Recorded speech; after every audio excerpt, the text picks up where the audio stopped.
If you are over 60, you walk every day, and yet your legs still feel weaker, your balance feels shaky, or standing up from a chair feels harder than it should, you are not lazy. You are simply missing the one thing walking cannot guarantee: a clear strength signal to your muscles. But real leg strength after 60 is built with resistance, even if it is done from a chair. In Japan, Tohoku University researchers tested a traditional samurai-inspired daily movement routine called Rei-Ho, using slow sit-to-stand style actions. After 3 months, the training group increased knee extension strength by about 25.9%, with no gym required, and the same pattern shows up in the United States. In a University of Missouri-led randomized trial published in the Journal of Aging and Physical Activity, adults ages 60 to 86 followed an 8-week strength program that included seated exercises and were compared with a walking-only group. The strength group improved the 30-second sit to stand by about 24.5%, while the walking group improved about 13.5%. So today, I am going to show you 6 Japanese-inspired, chair-friendly exercises that can rebuild leg strength after 60 and make daily life feel easier again. Quick check-in. Comment stairs or chair to tell me where you feel it most. Exercise 5. Seated calf raises. If your ankles swell by evening, your legs feel heavy, or you notice stubborn bulging veins, this is a smart place to start. Seated calf raises train your calf muscles, the gastrocnemius and the soleus. These muscles work like a pump that helps push blood back up from the lower legs toward the heart. The National Institutes of Health explains that the calf contains muscular venous sinuses, with the soleal sinuses being a major collecting system for this pump. When the pump is underused, blood and fluid can pool in the lower legs, which can make swelling and vein symptoms feel worse. This is also why clinicians use calf activation during recovery. A meta-analysis on PubMed reports ankle pump exercises can reduce deep vein thrombosis risk and improve venous flow measures after lower limb orthopedic surgery. And research published in JAMA Surgery found that supervised calf strengthening improved venous hemodynamics in people with venous problems. A randomized trial in the Journal of Vascular Surgery also showed structured exercise can improve calf muscle pump function and calf strength in chronic venous insufficiency. Walking helps circulation, but it spreads the effort across many muscles. Seated calf raises isolate the calves directly, so the pump gets a stronger signal. How to do it? Sit tall, knees near 90 degrees, feet flat. Lift your heels as high as you can. Hold 2 seconds at the top. Lower slowly and controlled. Start with 15 reps. Build toward 3 sets of 25. When the last reps feel easy, add light weight on your thighs for resistance. Quick check. If you can do 15 clean reps today, type 15. Next, I will show you one tiny foot position tweak that makes this exercise work even better for swelling, and most people miss it. Exercise 4, seated knee extensions. If stairs are starting to feel taller, or standing up from a chair takes more effort than it used to, your quadriceps are asking for attention. These front thigh muscles are a major engine for getting up, climbing, and staying steady. And here's the problem with walking on flat ground. It is great for your heart, but it does not load the quadriceps enough to keep them strong. In a study measuring muscle activity, walking used only a small fraction of maximal quadriceps effort, while simple resistance-style movements demanded much more from the same muscles. This matters because leg strength can drop faster than muscle size as we age. In the large Health ABC study, annual leg strength decline was roughly 3 to 4% per year, while leg lean mass dropped about 1% per year. How to do seated knee extensions. Sit tall with your back against the chair. Hold the seat sides. Extend one leg fully, toes up, and squeeze the front thigh hard for 3 seconds. Lower slowly for 4 seconds, then switch legs. Do 12 reps per leg, 3 sets, resting about 30 seconds between sets.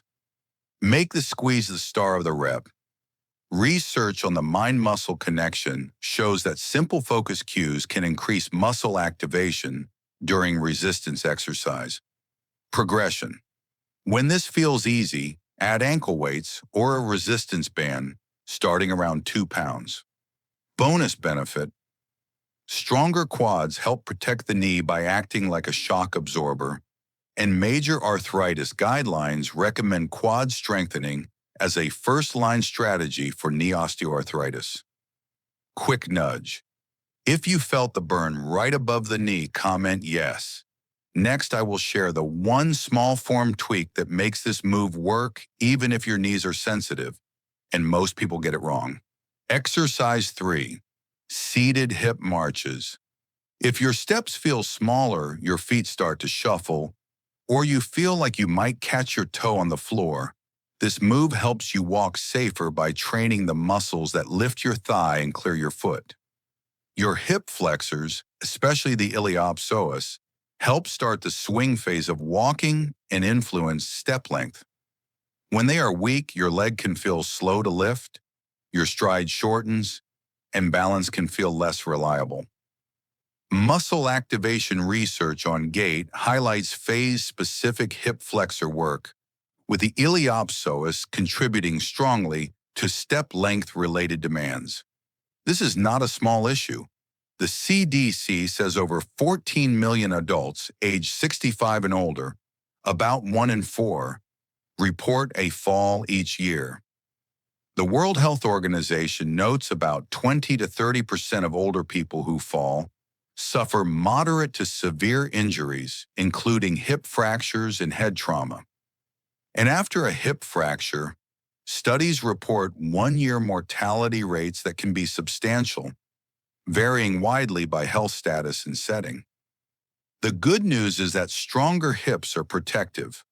A longitudinal study in PLOS1 found hip flexor power was one of the factors linked with lower odds of falling in community-dwelling older adults. How to do it. Sit on the front half of a sturdy chair, spine tall, chest open, core gently tight. Lift one knee as high as comfortable. Hold for 2 seconds, then lower slowly with control. Switch legs and keep alternating for 20 total reps. Do 3 sets, rest 1 minute. Make it work better. Think tall, slow and quiet. No swinging. If you want more challenge, hold each lift for 5 seconds or add light ankle weights. Extra benefit. Building hip strength before joint replacement and keeping strength work in your routine is commonly linked with better function and smoother recovery after hip surgery in clinical reviews. Quick nudge. If you will try this today, comment March. Next, I will show you the seated move that improves toe lift and steadiness, and it is the one most shuffling walkers completely miss. Exercise 2. Seated rows with a resistance band. If you are over 60 and your posture is starting to round forward, this one is a big deal. A stronger upper back helps you stand taller, breathe easier, and feel steadier on your feet. And yes, it can even make walking feel smoother because your body's not tipping forward all day. Here is why this matters. When the upper back gets weak, many people drift into a hunched posture, also called kyphosis. Research from the Framingham Heart Study found that more severe kyphosis was linked with a greater decline in lung function over time. And a large study led by teams including University of California, San Diego, and Oregon Health and Science University found that greater kyphosis measured clinically predicted higher fall risk over 3 years in older men. Walking is great for the heart, but it does not truly train the pulling muscles that hold you upright, like the latissimus dorsi, rhomboids, and rear deltoids. Programs that add targeted strengthening and posture work can reduce kyphosis in older adults, as shown in the Sheaf randomized trial. And an elastic band scapular strengthening program improved balance and quality of life in older adults in a study run through Kyungnam University. How to do it: sit tall, feet hip-width apart, loop the band under your feet and hold the ends. Arms start forward, pull elbows back, squeeze shoulder blades for 2 seconds, return slowly. Do 15 reps, rest, repeat for 3 sets. Make the last few reps challenging by adjusting the band. Quick check: if you feel this between your shoulder blades, you are doing it right. If this is useful, let me know with a quick like so I keep making these simple chair workouts.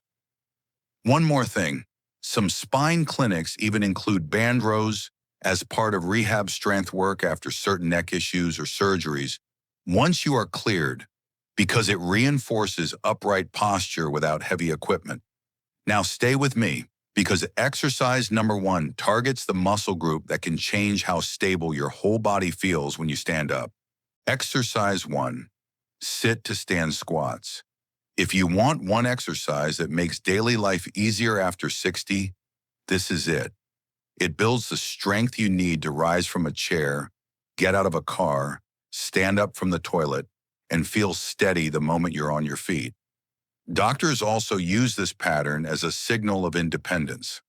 In the European Journal of Preventive Cardiology, researchers followed 2,002 adults aged 51 to 80 for about 6 years. People who scored lowest on a simple sitting and rising test, meaning they needed supports like hands or knees to get up from the floor, had about a 5 to 6 times higher risk of death compared with those scoring best. The authors were based at institutions including Clinimex in Rio de Janeiro and Stanford University.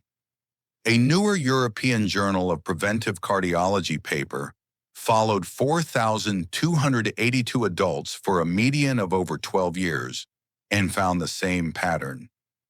After adjusting for other factors, those with the lowest scores had about a 3.8 times higher risk of natural death and about a 6.0 times higher risk of cardiovascular death compared with perfect scores. Now your goal is not to do a floor test today. Your goal is to train the engine that makes those movements possible safely starting from a chair. This one move trains multiple systems at once. Your quadriceps straighten the knee, your glutes extend the hip, your calves stabilize the ankle, your core keeps you balanced, your back helps keep your spine aligned. That is why public health tools use chair stands to assess leg strength and fall risk. The CDC includes the 30-second chair stand test inside Steady, a major fall prevention program. How to do it: sit near the front of a sturdy chair, feet flat, slightly wider than hips, cross arms over your chest, keep your eyes forward. Lean forward slightly, then push through your heels and stand fully tall. Pause for 1 second at the top. Lower slowly for 4 seconds. Lightly touch the chair. Do not fully relax, then repeat. Start with 10 reps. Work up to 3 sets of 15 every other day so your muscles can recover. Want proof this can change muscle, not just how you feel? A clinical study on chair stand exercise reported increases in quadriceps muscle volume and improvements in daily function in older adults. And yes, this can support bones too. Resistance training is linked with improvements in bone mineral density in older adults, especially at sites like the hip, even when the changes are modest. Modest is still meaningful when the goal is fewer fractures. Quick nudge: if you can do 10 clean reps today, type 10 in the comments. Next, I will show you the simple form tweak that makes sight to stands feel better on sensitive knees, and it takes less than 10 seconds to fix. Overall conclusions and recommendations. Walking is a healthy habit. It supports your heart, circulation, mood, and stamina. But for most adults over 60, walking alone is not enough to protect muscle, bone strength, and the kind of functional power that keeps you independent. That is why the CDC and the World Health Organization both recommend that older adults combine aerobic activity with muscle strengthening and add balance-focused activity when needed. That is the reason these chair-based resistance exercises matter. They give your body a clear signal to keep muscle, improve steadiness, and support everyday strength for getting up, climbing stairs, and moving with confidence. They are also simple to start because you only need a sturdy chair, a resistance band, and small weights. Here is the promise if you stay consistent. If you commit to 15 minutes 3 times per week, you are investing in years of more active, more confident living. Not perfection, just consistency. The goal is not to work out harder. The goal is to live easier.